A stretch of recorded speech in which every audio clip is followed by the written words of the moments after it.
It's not going well this morning, is it? Hello everybody, I'm so sorry I'm late. I have been sitting over on Instagram because I thought it was an Instagram live and it's not, it's a Facebook live. So I do apologise. Ditzy Midwife here and ununiformed midwife as well. It's all very bad today. They're never going to have me back here on Your Baby Club. But it is my first day off. So for those of you that don't know, I've been doing free live antenatal classes since the lockdown started. So I've not had a full day off, and I've been under strict orders to have a full day off. My husband's popped out. And so it was well timed because I knew that I was going to be on here. So I'm going to do a question and answer session for everybody. I'm hoping that somewhere in the background we've got Jazz or one of our other lovely people from Your Baby Club that's going to give me some questions. But if not, please do ask me a few questions. Until I get a question, I'm going to just talk a little bit about pelvic girdle pain because I'm getting asked a lot about it and what you can do about it. And historically, I've always said that this pelvic girdle pain is because of this. 1 minute. I didn't plan this very well, did I?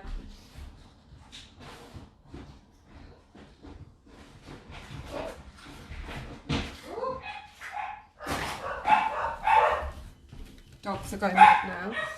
Oh, this isn't good. I've got a baby's head stuck. So because of this, so we've got this strong ligament here that keeps the pelvis together and keeps it stable. And I've always thought that the reason we have such bad pelvic girdle pain is because this becomes unstable. But our physiotherapist over at Let's Talk Birth and Baby, the Honest Midwife, has said that it's actually multifaceted. So there's lots of reasons why we experience this pain. And one of them is because this ligament does loosen, but it's also because our sort of balance and our posture and lots of things change during pregnancy. So there are some things that we can do to help it.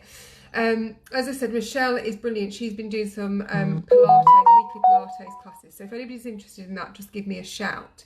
But one of the key things about pelvic girdle pain is making sure that this is stable, trying to keep this stable, and we do that by mainly keeping our legs together. So thinking about when you get out of the car, rather than swinging one leg out and opening up, getting both your legs out, try to pretend you're a lady. And again, when you're sort of getting up off the sofa, trying to sit yourself up rather than swinging our legs. If it's really severe, you could think about when you're walking up the stairs, either doing one step at a time, or if it's really severe, going up on your bottom. Probably avoiding going on a bike. If you are swimming or anything, which is probably unlikely unless you're very posh, probably not doing front crawl, so that with your legs, that sort of thing. So keeping those legs really stable. The other thing as well is when you're in bed, if you're getting that pain in your hips and stuff at the night time and waking up with pain, just doing some pelvic tilts in the bed before you get up and out of bed, just to start moving that area may well help as well. So just a bit on pelvic girdle. Hi Kaylee, she's 15 days late. Oh dear. HPT is negative. Blood test came back not pregnant. Oh sorry, 15 days late. I thought you meant 15 days overdue. Came back not pregnant, but tired, bloated, lumps on the areola and spewing. Any advice? Oh, it sounds like you're not feeling too great, Kaylee. Again, it's really difficult. So a friend of mine was talking recently that she's wanting to have a baby and has recently come off the pill, and she's always been as regular as clockwork, and so knows exactly to the minute when she's due to have her period, and hasn't come on, or hadn't come on at the time, and had done pregnancy test and nothing. So it could be that your body is adjusting to this change if you have come off the pill or anything like that. I would just wait. I mean, 2 weeks overdue is quite a while, so you would expect that you would have come on your period by now. Maybe give it another week. If another pregnancy test comes back negative, then and you're still experiencing these symptoms, I would probably make an appointment with your GP. I'm 12 weeks pregnant and suffering from hyperemesis, was suffering from hyperemesis, which is a lot of sickness, which is gone now, but I still feel ill all day long. It's like a feverish feeling all day. And because of of that I'm on a very poor appetite and not being able to carry out my normal routine work. Is there any advice on how I can make this feeling go away, or any suggestions? I mean, I would hope about 12 weeks that this should start to die down and that you should start to feel a little bit better in the next couple of weeks. Making sure that you're eating little and often, which I know is hard, but keeping that energy level going. And again, if you are managing to work from home, have a little bit of rest in between. There's a charity called, I think it's called pregnancysickness.org or something, and they're a really good charity for supporting people that are having extreme morning sickness, and have got lots of hints and tips, so have a little look there. Is it okay to use a nipple shield for a newborn, as wife has sensitive nipples and becomes sore quickly? That's a really good question. The only issue is, and I'm not saying no, don't use them, is that we usually use nipple shields if the nipples are sore, rather than using them to prevent the nipples becoming sore. Because really, if the latch is right, we shouldn't necessarily get sore nipples. You might get a bit of tenderness as you get used to the sensation. So I would have them on standby, but they can sort of form a bit of a barrier and impact milk supply. So I would use them if you need to, but not necessarily starting off using them. I have hip problems. I am meant to go to physio, but haven't been able to go with all this lockdown. So I'm thinking of water birth and thought it might make some pressure off my hips. What do you think it will help? One of the things I would say, Sheila, is get yourself booked onto our pregnancy Pilates, which is running tomorrow afternoon. And that's with Michelle. She's our specialist women's physio. And she does like a question and answer session, and she's absolutely brilliant. So she may be able to really help you with those hip problems that you're having. Water births are great. Again, it's that whole thing at the moment is whether your hospital is facilitating them. But yeah, they're brilliant. But I think, yeah, it will help to sort of take some pressure off. Baby is trying to crawl backwards and really trying to crawl, but getting so angry. Any advice? That's just what they do. I think for some reason it's easier for them to go backwards. The baby will suddenly just work it out and be like, oh, okay, I know. Maybe just try and make sure, it's hard in our houses with furniture, that the path is clear so he can go a certain length, and putting stuff in front of him that he wants to get and encouraging him to come forward will help him get a gist of, actually, I'm not going in the right direction here. So maybe do something like that. He'll work it out. Anybody else got any questions? Anybody going in the garden today? That's what I'm going to do. I'm going to go in the garden. I'm not supposed to be drinking alcohol, as are neither of you. So I think it only fair that I have a glass of wine for you this afternoon. That's what I'm going to do. What else? What other news can I tell you about what's going on? I know that Your Baby Club has got some fab giveaways going on at the minute. I think they've got a baby bundle worth about £2,500 or £2,000, £1,500. It's a lot of money anyway. So enter that. And loads of blog posts. I've got a blog post coming out hopefully soon. They'll be putting it out, that I've written about hypnobirthing, and it's entitled Hypnobirthing, a Midwife's View. And as those of you that know me will know that I don't really pull any punches, and so it's about the good stuff of hypnobirthing, but also how midwives often view it and find how it can cause a little bit of anxiety. So that should be a good read for you, coming out this week. What else have we got going on? I've got a couple of Insta lives going on. I've got another fab giveaway. Oh, here's a question. I gave birth to our baby girl by emergency cesarean on Thursday night. Congratulations. We're both healthy and happy. I just didn't dilate enough, so was looking for advice about the recovery period. I'm not in any pain and my wound is healing really nicely. I'm just a bit of discomfort, and I have read up about recovery belts helping. I would just wait, my lovely. I think Thursday, I'm assuming that you mean a week on Thursday. That probably a week has gone quite quickly. Just take it steady. I think it's really easy for us to forget that any other abdominal surgery like this, you would be put on sort of really good rest afterwards, whereas you have a baby and then it's like, oh, okay, here's my baby. You have a baby and then you're told to go home and look after this, look after it despite having had surgery. So just take it steady. Don't be lifting anything that's any heavier than your baby, and if possible, get somebody to pass baby to you rather than you stooping over and lifting, and you will be surprised how quickly you do recover.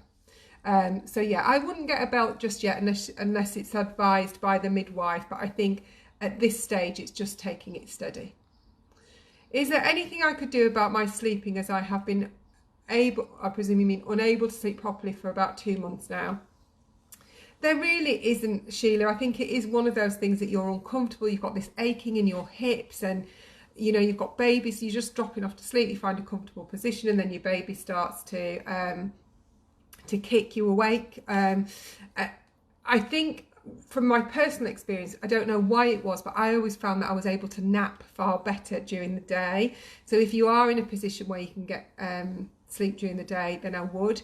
Making sure that you're propped with cushions, so one in between your knees. I'm sure you know all of this, and I think it's hard because you're looking for a silver answer, which I probably can't give you. But yeah, napping during the day is my tip. Maybe a bit of hypnobirthing. How do we access your antenatal classes? You can go onto my Instagram, well, there's a couple of options. Look at my gorgeous puppy. You can go onto my Instagram, which is The Honest Midwife, or you can go onto my website, which is Let's Talk Birth and Baby, and you can book onto the classes there. The first class is free, and the other classes are really, really reasonable, far cheaper than anybody else out there, so they're great. So yeah, go and have a look. I'm 30 weeks pregnant now, had hyperemesis till 22 weeks, which caused me to tear a hernia, which causes pain. At 24 weeks I started preterm labour. You've not had a good time. They gave you meds to stop. Confirmed with the test they gave me to stop labour, which worked, but I'm still having tightenings every day and they're getting stronger. I'm not able to continue with normal life. Is there anything I can do to help? I'm sick of constantly being on paracetamols and pain. Midwife and consultants say try and persevere. I don't know how many weeks you are now. I mean, I think it seems like a really sort of flip comment to sort of try and persevere, because in actual fact, what other choice do you have? It'd be interesting to know have they said that your cervix is shortening? Have they given you any advice to rest and not do any exercise? I definitely think like doing sort of hypnobirthing practices, relaxation, that sort of thing will help. Try and go out for a nice gentle walk, just changing your scenery, and that's at your 30 weeks. Wow, you've done so well. So Ruth, what has been the advice? Have they said that you've got to rest, or have they said that you can carry on as normal? You know, it's about working out what you can do and what it is that's actually bothering you. So let's just read the question again. At 24 weeks, I started preterm labour, meds to stop, which have worked, but I'm still having tightenings every day and they're getting stronger. I'm not able to continue with normal life. Is there anything I can do to help? So, what is it that you're not allowed to do, Ruth? Just tell me what you say you're not allowed. I mean, nobody's in sort of normal life. I'm getting loads of other questions. Just give me a bit more detail and we'll come back to you, Ruth. I'm 6 months and 3 weeks, first pregnancy, experiencing fibroid pain on my right side. Is there anything I can do to relieve the pain quicker than rubbing with my hand? I would say take paracetamol. Oh God, you guys are giving me questions I wish I could help better with. There isn't really a huge amount, because it's just something that's there and causing you that tenderness. Yeah, I think probably paracetamol and the rubbing is, I mean, I think if it's severe, I would maybe go to your doctor and see if there's anything they can give you that's stronger. But other than that, it's just going to be the paracetamol. I have a 2-week-old baby, congratulations, and have already been told she has colic by our GP. Myself and my partner are both really struggling to cope with the constant crying and don't know how to deal with it. I cannot stop bursting into tears constantly. I feel like it. Oh, bless your heart. Right, I think we are very quick to just say, oh, it's colic, off you go. 2 weeks is quite early, I would say, to get colic, possibly more likely reflux, which is slightly different. But what I would say to you is, anybody who knows me and watches my my Insta lives or any of that will know that one of my first pieces of advice is always try and take your baby to see a cranial osteopath. And the reason for that is because it's really, really common that babies experience pain after being born, and that pain is often caused by stiffness and tightenings in their nerves. And the reason for that is if you think about my hideous baby here, for weeks, even if they were in a really optimal position, your baby's been really tucked in like this. And if you remember when you were little and you used to sit in front of the telly like this and then take your hand off, your wrist would be really painful. If you remember that stiffness, and even if we do it now, it still hurts.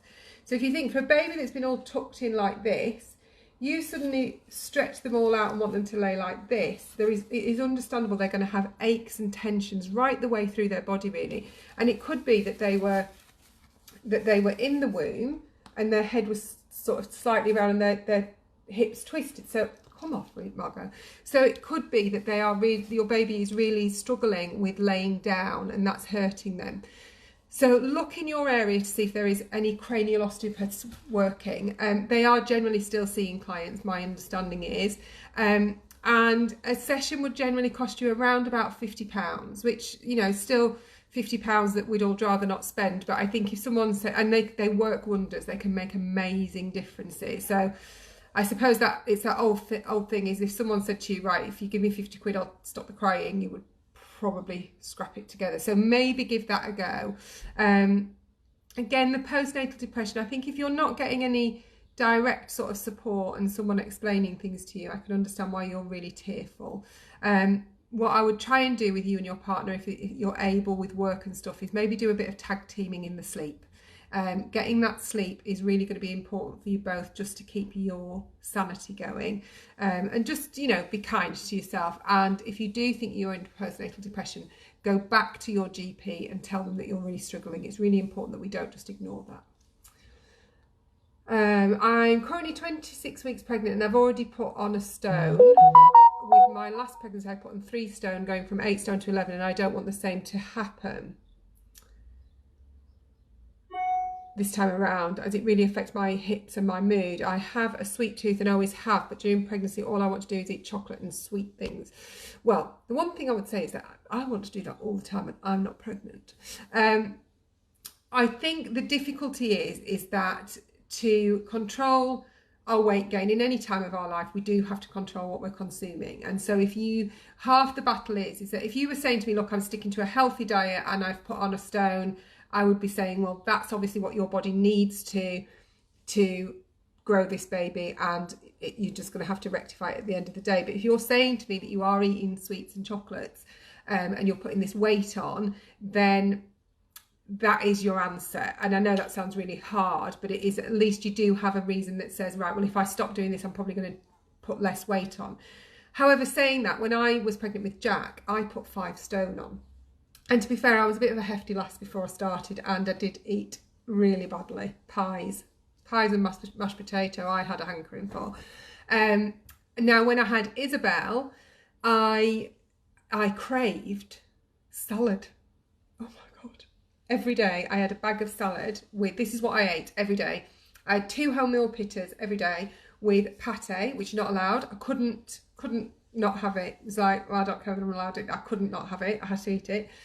With feta cheese and a full bag of salad twice a day. And my husband worked out that we spent £30 a month on bags of salad. And I put on, the day after I had her, I was half a stone heavier than I was before I was pregnant. So I was absolutely chuffed to bits, but then I put on about 3 stone afterwards. It didn't really transpire. So, you know, at the end of the day, you are going to sort this out once your baby's born. Try your best to curb the sugar. And again, just be kind to yourself. We're not going anywhere. We're not going on holiday. We're not going on a bikini. You're probably not going to see anybody. So you may as well have a bit of chocolate. We're all getting a bit chubby, aren't we? That's not really very good for a health professional, is it? Just saying, just go and get chubby. But, you know, if you can't make me thin, make my friends fat. That's why. Okay, I recently had my 32-week silence scan when my midwife told me that my baby is breech. I'm now 33 weeks and due to have another appointment soon at 36 weeks. I was told if my baby hasn't turned at 36 weeks, then I will be sent for a scan and be offered to try and turn the baby. Could you tell me what will happen? So yeah, you don't have to have it. It's called ECV, which is external cephalic conversion. You don't need to have it, but basically what happens is they'll give you a drug that really relaxes your muscles, relaxes your tummy, and then they will try and manipulate by their hands. They'll put some like gel on their hands and oil, and they will try and turn the baby from the outside. It's quite uncomfortable. but and I think it has about a 50% success rate. But I would say at 32 weeks, there's still lots and lots of time for that baby to move. After giving birth, how long will it take my stomach to reform itself? I think, again, this is something we need to be really like kind with ourselves and lower our expectations and not put too much pressure on ourselves. Our bodies are never necessarily going to be the same as they were before. They're just a bit different, and they've matured and they've grown a human and they've done amazing things. So it just takes time. I think the general rule of thumb is around about a year. If you're taking things sensibly, exercising and dieting, you know, having a good healthy diet, by about 12 months you should be back the way you were, if you work at it. But you do have to work at it. I'm just going to go back, see whether we had any add-on from Ruth. No, she's not come back. Ruth, you can drop me a message if you wanted to add on for anything of that. So I think that's all our questions for today. So I'm going to keep it a bit shorter today just because I am going to have the day off. And as always, head over to The Honest Midwife to give me a follow. I am here regularly with Your Baby Club and on Instagram. So my Facebook page is Let's Talk Birth and Baby. Over on Instagram, I'm The Honest Midwife. But Your Baby Club is somewhere you can always find me too. And if you're interested in the free live antenatal classes, as I said, just go and sign up. There's a couple this weekend, one Saturday, one Sunday, and one on Monday. So lots to choose from. I hope you all have a lovely day and a lovely weekend, and I'll see you soon.